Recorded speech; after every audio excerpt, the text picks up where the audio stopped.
Never-repealed laws banning same-sex marriage and sodomy are now a ticking time bomb.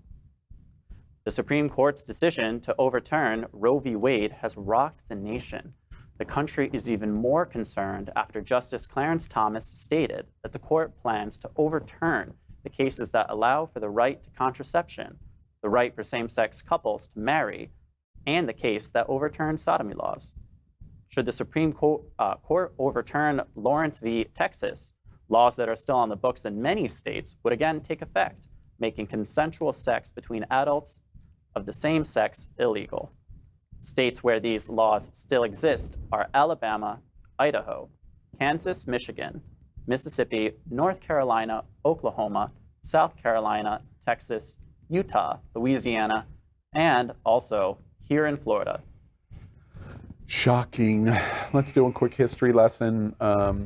Lawrence v. Texas, once upon a time, homosexual intercourse was illegal in the United States. Not forced on a federal level, but on a state level. And states made the decision that homosexual interaction, sexual activity, was flatly illegal, and hence the sodomy laws.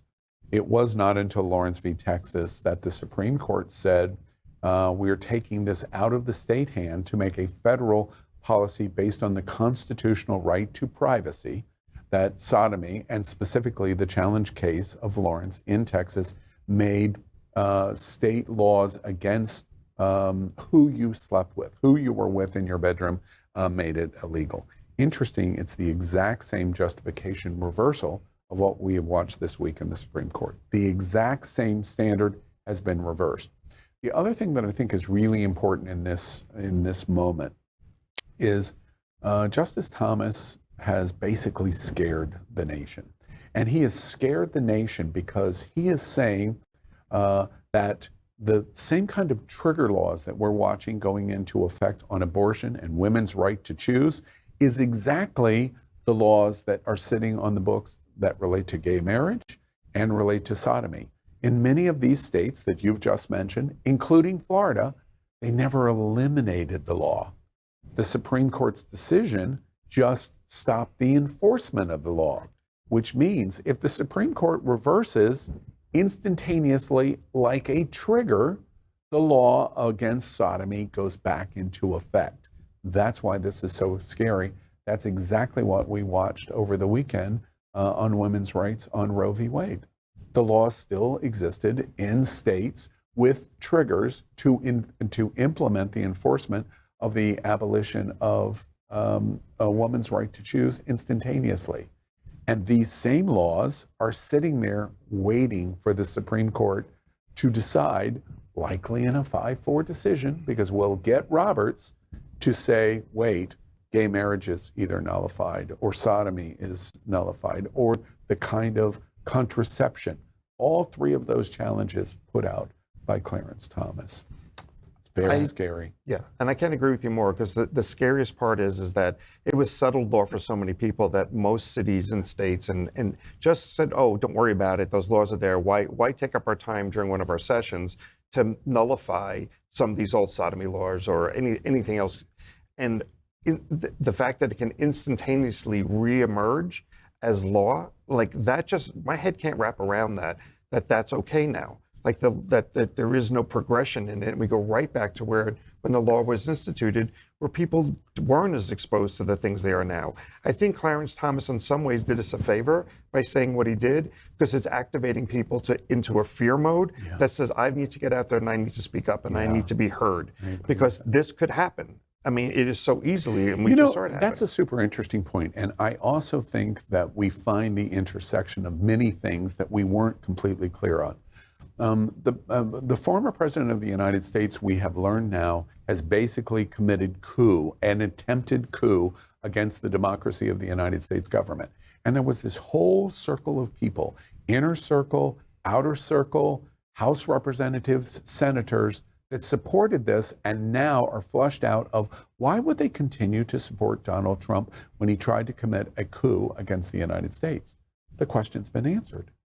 Because they get this. we don't care so much about the radical craziness of Donald Trump.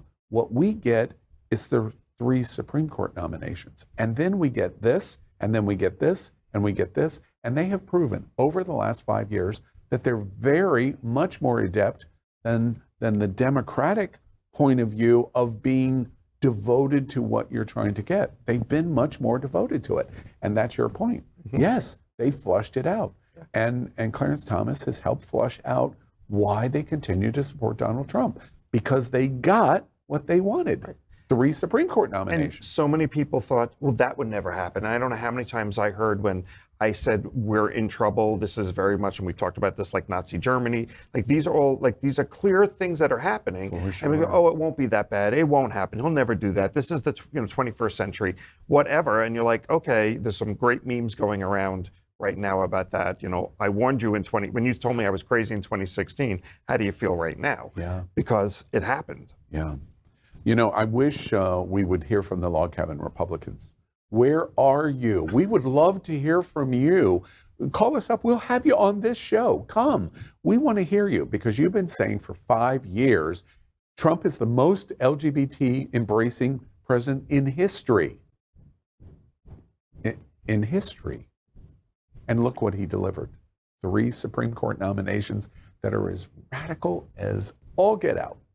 And they're going to get what they are going to get. Yeah. Abolition of women's rights, potentially abolition, if you believe Thomas, abolition of contraception and your choices of contraception, and how we're going to police you, both in terms of your contraception, far beyond abortion, and who you're sleeping with in the bedroom and who you can be married to. Now, the one thing that is confusing to me is why, if they're going to do this, we don't return back to the privacy decision by the Supreme Court in 1967 that said a black man could marry a white woman. I'm a little confused.